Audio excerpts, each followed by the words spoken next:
حج کے ایام چل رہے ہیں، حج کے مہینے چل رہے ہیں۔ یہ ذوالقعدہ کا مہینہ حج کا مہینہ ہے، اور اس کے بعد ذوالحجہ ہے۔ تو یہ تینوں جو مہینے ہیں، شوال، ذوالقعدہ، ذوالحجہ، یہ حج کے مہینے ہیں۔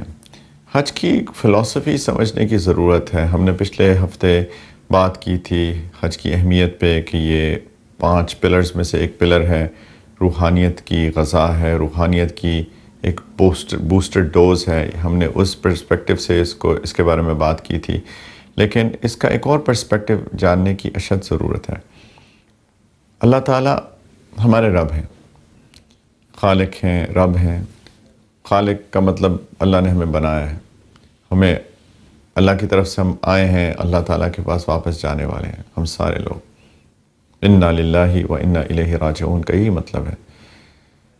اور اللہ تعالیٰ ہمارے رب بھی ہیں۔ جو پہلا تعارف اللہ سبحانہ و تعالیٰ نے ہمیں اپنا کرایا سورۃ الفاتحہ میں، الحمدللہ رب العالمین، تمام تعریف اس اللہ کے لیے ہے جو رب العالمین ہے، جو سارے جہانوں کا رب ہے۔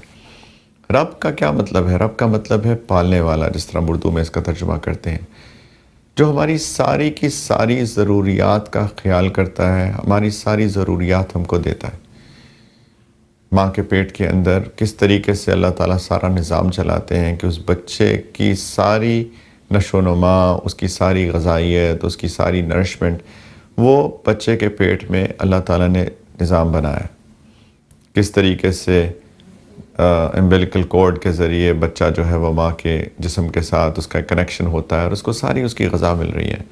وہ ایک امنیوٹک فلوئڈ ہے، اس کے اندر وہ تیر رہا ہوتا ہے، آؤٹ آف نو ویئر، کہیں کچھ بھی نہیں ہوتا بچہ، اور اتنے کمپلیکس سسٹمز بچے کے بن جاتے ہیں۔ اس کا دماغ بن جاتا ہے، اس کی آنکھیں، اس کی زبان، اس کے کان، ہاتھ، ناک، اس کے پھیپھڑے، اس کے گردے، اس کا لیور، اس کے انٹسٹائنز، اور سب کچھ عجیب۔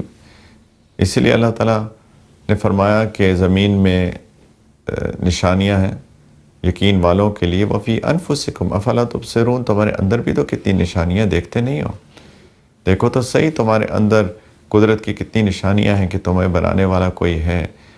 تو خالق بھی ہیں اللہ تعالیٰ، رب بھی ہیں، ہماری ہر ضرورت کا خیال کیا۔ جیسے بچہ پیدا ہوتا ہے، ماں کے سینے سے دودھ کی نہریں جاری ہو جاتی ہیں۔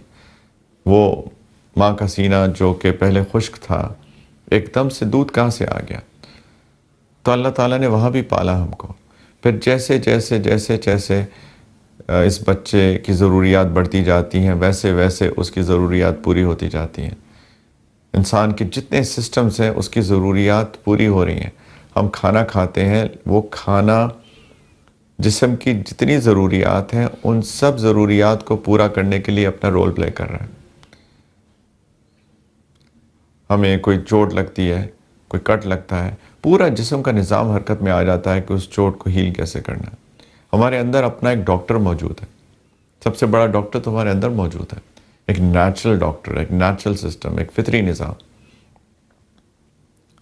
ہمیں اگر کوئی کٹ لگے، ہلکا کٹ لگے، ڈیپ نہ ہو، تو باہر ویسٹ میں تو ڈاکٹرز کہتے ہیں کچھ بھی نہ کرو، صرف اس کو صاف رکھو تاکہ انفیکشن نہ ہونا پائے۔ میں ایک نارمل کٹ کی بات کروں، ڈیپ کٹ نہ ہو، پیپر کٹ لگ گیا فار ایگزامپل، یا کوئی اس طرح، وہ خود ہی سے ہیل ہو جائے گا۔ کیسے خود کا کیا مطلب ہے؟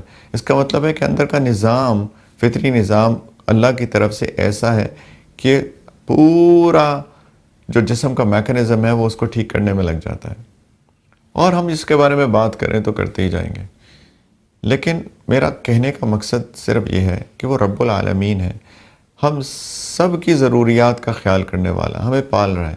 یہ تو میں اپنی بات کر رہا ہوں، آپ کی بات کر رہا ہوں، لیکن اللہ تعالیٰ کی باقی مخلوقات کی بات کریں، وہ سورج ہو، چاند ہو، ستارے ہوں، زمین ہو، درخت ہوں، پودے ہوں، جانور ہوں، ریپٹائلز ہوں، چونٹیاں ہوں، مکڑے ہوں، ایک ایک مخلوق کا خیال کر رہا ہے وہ رب۔ تو یہ اللہ تعالیٰ نے پہلا تعارف کرایا ہے کہ تمہیں پالنے والا تمہارا رب ہے، اللہ ہے جو رب ہے، تمہیں پال رہا ہے۔ جھوٹ مت بولنا، رشوت نہ لینا، دھوکہ نہ دینا، اللہ پالے گا تم کو، حلال رزق کمانا۔ اور قبر کے اندر یہی سوال ہوگا قبر کے اندر سوال یہ نہیں ہوگا تمہارا خالق کون ہے، پوچھا جائے گا مر ربو کا، تمہارا رب کون تھا، کس کو تم نے زندگی میں اپنا پالنے والا سمجھا۔